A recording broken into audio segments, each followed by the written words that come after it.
नगर board के सशक्त समिति के चुनाव की तैयारी पूरी। शुक्रवार को होगा मतदान, दोपहर बाद आएगा रिजल्ट। चुनाव जीतने के लिए साम दाम दंड भेद की नीति अपना रहे उम्मीदवार। नगर बोर्ड में सशक्त समिति के चुनाव की तेज हो गई है। जहानाबाद नगर परिषद में 33 वार्ड हैं, उसी तरह मखदुमपुर में 19 हैं, घोसी में 20 हैं, काको में तो अन्य ये चारों जगहों पर जिले में सशक्त चुनाव की सरगर्मी तेज हो गई है। अधिकारी जहां ये चुनाव की तैयारी में जुटे हुए हैं, वहीं जो वार्ड पार्षद हैं, सशक्त समिति के उम्मीदवार हैं, वो अपनी रणनीति, चुनाव जीतने की रणनीति में लगे हुए हैं और वो अपने जो मतदाता उनके वार्ड पार्षद हैं, उनको अपना रुझान अपनी ओर कराने में हर साम दाम दंड भेद की नीति अपना रहे हैं और इस तरह से पूरी तरह से चुनावी सरगर्मी है। खबर के अनुसार जहानाबाद नगर परिषद में सशक्त समिति के 3 सदस्य के चुनाव के लिए वार्ड पार्षद संघ के अध्यक्ष संजय कुमार, कांग्रेस के जिला अध्यक्ष व वार्ड पार्षद प्रोफेसर संजीव कुमार और बबलू एवं वार्ड 29 के वार्ड सदस्या रेशमी देवी के अलावे प्रकाश कुमार समेत कई अन्य लोग चुनाव में उतरने की कमर कस चुके हैं। हम जानना चाहते हैं कुछ वार्ड पार्षदों से। आज जो बकरीद के अवसर पर हम सभी शहरवासियों को, खासकर अल्पसंख्यक भाइयों को बधाई और शुभकामना देते हैं। साथ ही साथ कल 29 तारीख को सशक्त अस्थायी समिति का चुनाव होना है। उस चुनाव में मैं भी एक उम्मीदवार हूँ। मैं लोगों से यही अपील करूँगा कि जाति पाति, पार्टी गुटबाजी से ऊपर उठ करके जहानाबाद के विकास और पार्षदों के मान सम्मान के लिए पार्षद एकजुट होकर हमें वोट दें, जिताएं। मैं उनके आशा और आकांक्षाओं पर खरा उतरने का काम करूंगा। मेरा 3 साल का नगर परिषद का जो कार्यकाल है, उसमें कम से कम मैंने ऐसा कोशिश किया है कि हमारे व्यवहार और विचार से किसी पार्षद या कोई व्यक्ति आहत नहीं हो, अपने आप को अपमानित नहीं महसूस करे। आगे भी मेरा ये निरंतर सेवा और लोगों की मदद के लिए मैं खड़ा रहूँगा और नगर परिषद के जहानाबाद सर्वांगीण विकास के लिए मैं तत्पर। से हम सहमत हैं कि जो विकास जहानाबाद में होना चाहिए था, जहानाबाद शहरवासियों को जो मूलभूत सुविधा मिलना चाहिए था, वो नहीं हो पाया। कहीं ना कहीं आपसी टकराहट और गुटबाजी के चलते हमारा नगर परिषद का विकास कार्यों पीछे है। अच्छा, ये पहले ये मुख्य पार्षद अपने सशक्त समिति का चुनाव करते थे, अब ये सरकार ने निर्णय लिया है ये आम चुनाव पार्षद लोग मिलकर करेंगे, क्या निर्णय कैसा है?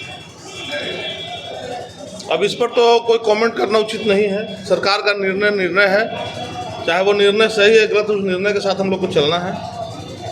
अब यह है कि पार्षदों के बीच से चुन के आएंगे, जिसमें पार्षदों का अधिपत्र रहेगा, पार्षदों का अपना उस पर दबाव रहेगा कि हमने आपको वोट दिया है, मेरा भी काम विकास का होना चाहिए। पहले था कि अध्यक्ष द्वारा 3 पार्षदों का मतलब कमेटी गठित कर दिया था, जो सशक्त अस्थायी समिति का गठन उनके द्वारा किया जाता, वही नॉमिनेट करते थे। अंतर यही है। एक आपको लगता है कि जो चुनाव हो रहा है नगर परिषद में होने वाला है कल, तो उसमें भी राजनीति की हुआ रही है? राजनीति तो देखिए, ये नगर परिषद और जो वार्ड पार्षद है तो राजनीतिक रूप से लोग जीत के आते हैं, तो उसमें तो राजनीति ना होने का कहाँ कोई सवाल है। विकास में राजनीति की बात कर रहे हैं। विकास में तो राजनीति नहीं होना चाहिए। विकास के मुद्दे पर हम लोग सब एक रहेंगे।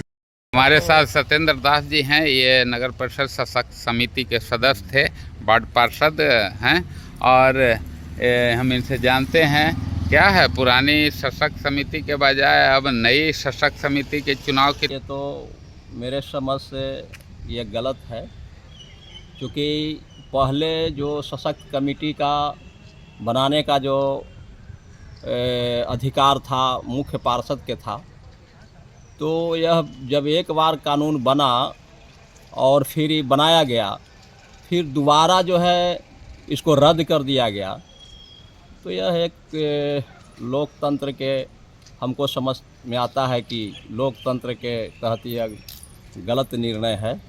और तो ये खास तो करके- वार्ड पार्षदों को चुनने का अधिकार दिया गया है लोकतंत्र में। तो फिर पहले तो नॉमिनेट करने का अधिकार चेयरमैन साहब का था। तो जब चेयरमैन साहब का अधिकार था तो फिर बीच में भंग कर दिया गया, तो यह तो एक चेयरमैन का अपमान है। वहीं मुख्य पार्षद रूपा देवी ने सरकार के चुनाव के निर्णय पर असहमति जताई है। उन्होंने कहा कि पहले की समिति निरस्त हो गई, क्या कहेंगी?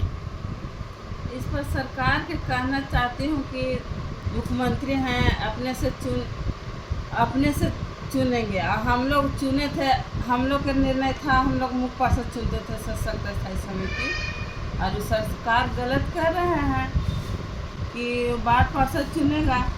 जैसे मुख्यमंत्री जी हैं तो वो देंगे तेजस्वी को चुनने के लिए कि आप चुनिए, तो ठीक ना है। क्या इससे जो समिति में तो फिर विरोधाभास होगा, तो उसका असर विकास पर भी पड़ेगा? विकास पर वही हो जाएगा।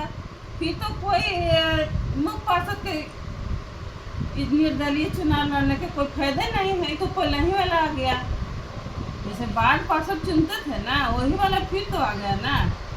गलत है सरकार। तो ये हैं मुख्य बाधित है, विकास बाधित है।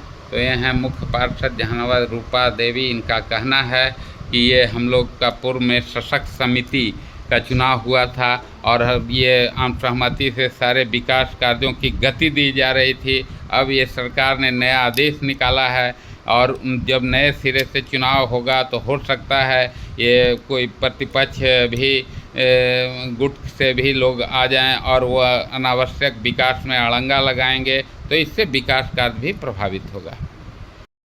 खबरों से अपडेट रहने के लिए चैनल को सब्सक्राइब एवं वीडियो को लाइक व शेयर भी करें।